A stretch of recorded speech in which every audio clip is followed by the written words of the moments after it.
Derrite e Hugo Motta tentaram manietar a Polícia Federal para proteger os chefões do crime, mas deu tudo errado. Alexandre de Moraes e o governo Lula reagiram, e agora o cerco fechou de vez. Em 20 segundos você entende o tamanho da encrenca. A semana começou quente em Brasília. Nos bastidores, 2 nomes chamaram a atenção: Guilherme Derrite, secretário de Segurança Pública de São Paulo, e Hugo Motta, líder do Republicanos na Câmara. Eles tentaram, sem disfarçar, sabotar o projeto antifacção do governo Lula, aquele que endurece o combate aos chefes das facções criminosas. Mas o que ninguém esperava era que o plano fosse tão descarado. Derrite queria colocar a Polícia Federal de joelhos, impedindo que ela investigasse o crime organizado, sem pedir autorização aos estados. Foi a senha para a reação. Alexandre de Moraes, Gleisi Hoffmann e toda a ala jurídica do governo entraram em campo. Resultado? Derrite e Motta tiveram que recuar, e recuar feio. Mas o estrago político já estava feito, porque ficou evidente: a velha aliança entre bolsonarismo e o submundo do crime segue viva, só que agora está sendo desmontada à luz do dia. Derrite achou que poderia posar de durão enquanto nos bastidores trabalhava para favorecer as facções. Só que a jogada vazou, e rápido.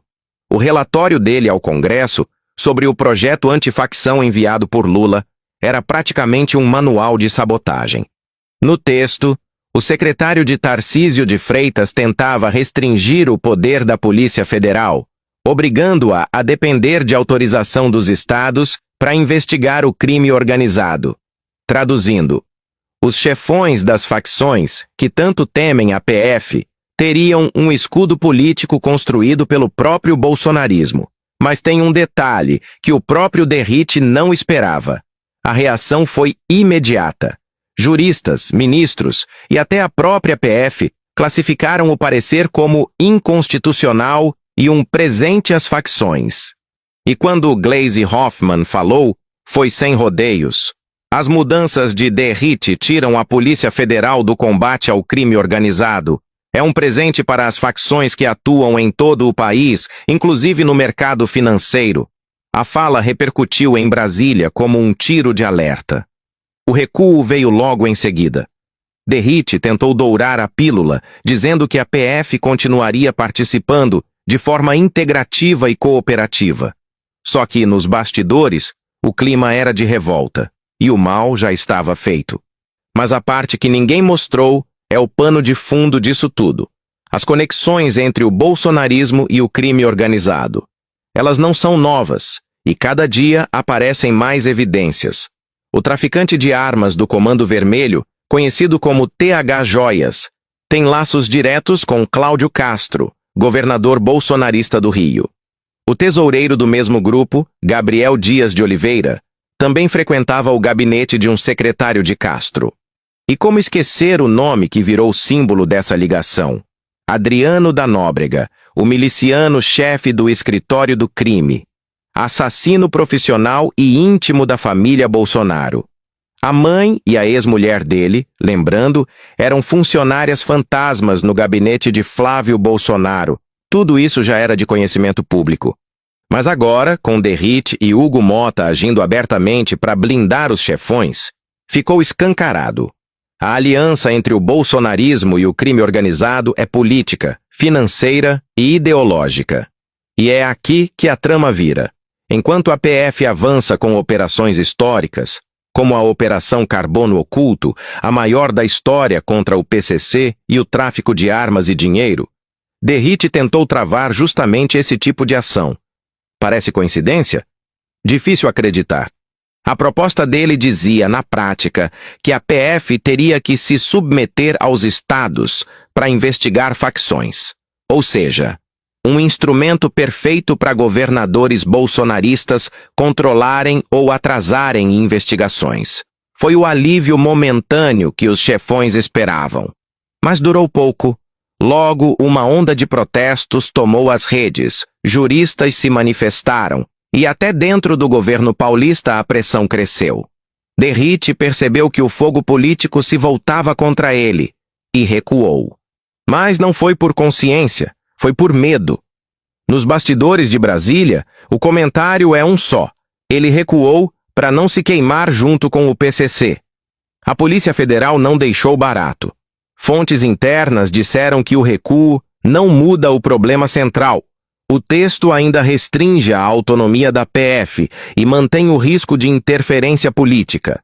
O secretário de Assuntos Legislativos do Ministério da Justiça, Marivaldo Pereira, foi direto. Se o projeto for aprovado, investigações da PF podem ser transferidas para as polícias civis. Isso gera confusão jurídica e favorece o crime organizado. E enquanto Derrite era desmascarado em São Paulo, Hugo Motta tentava o mesmo jogo sujo no Congresso, atrasar a votação e enfraquecer o texto do governo. Mas o movimento coordenado entre eles foi desmontado. Quem puxou o freio? Alexandre de Moraes. Segundo relatos, Moraes deixou claro que qualquer tentativa de restringir a PF fere a Constituição, e ele avisou pessoalmente: a autonomia da Polícia Federal é cláusula pétrea. Ou seja, mexer nisso é mexer com o Estado brasileiro. A parte que ninguém mostrou é que Moraes já vinha monitorando o movimento de Derrite há semanas. O ministro sabia que o bolsonarismo tentaria usar o tema do combate às facções para politizar a segurança pública e tentar pintar o governo Lula como leniente com o crime. Só que o efeito foi o oposto. A tentativa de interferir deixou claro quem, de fato, protege os chefões do tráfico. E aqui vem a virada política. Enquanto Derrite e Motta recuavam, o Planalto reforçava as ações da PF em várias frentes. Prisões em massa, bloqueio de contas, apreensão de bens, operações coordenadas com a Receita e o COAF. A mensagem de Lula e Moraes foi cristalina. Quem tentar atrapalhar a PF vai junto para o banco dos réus. Nos bastidores, o clima é de alívio entre os agentes federais e de pânico entre os bolsonaristas. Fontes da PF afirmam que o recuo não muda o plano. As investigações continuam e Moraes vai estar livre para agir. O STF e o Ministério da Justiça estão afinados.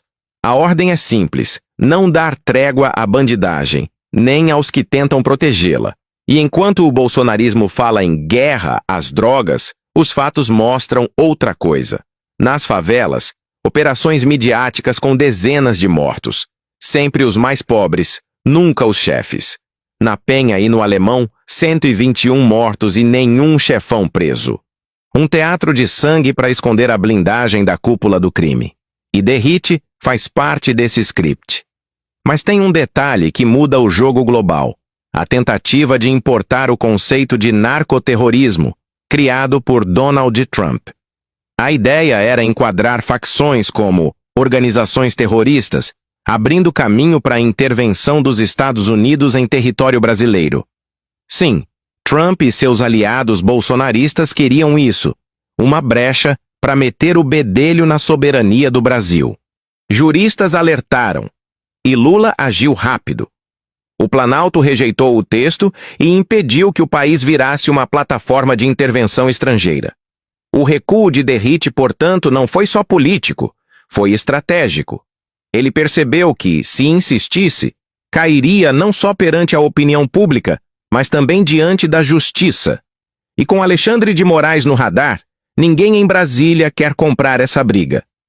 O que se comenta nos corredores do STF é que Moraes está pronto para agir de novo. Qualquer tentativa de esvaziar a PF será enquadrada, e a PF, agora fortalecida, prepara novas ações, inclusive contra aliados políticos que tentaram interferir. No fim, Derrite e Hugo Motta saíram chamuscados e o bolsonarismo exposto. O discurso de lei e ordem virou cinzas diante das ligações com o crime. E Alexandre de Moraes sai maior do que entrou. Enquanto uns recuam, ele avança, com a PF do lado e a Constituição na mão. E você? O que acha? Moraes foi duro o bastante ou ainda falta mais reação contra esses sabotadores? Se chegou até aqui, comente, sem espaço para golpismo.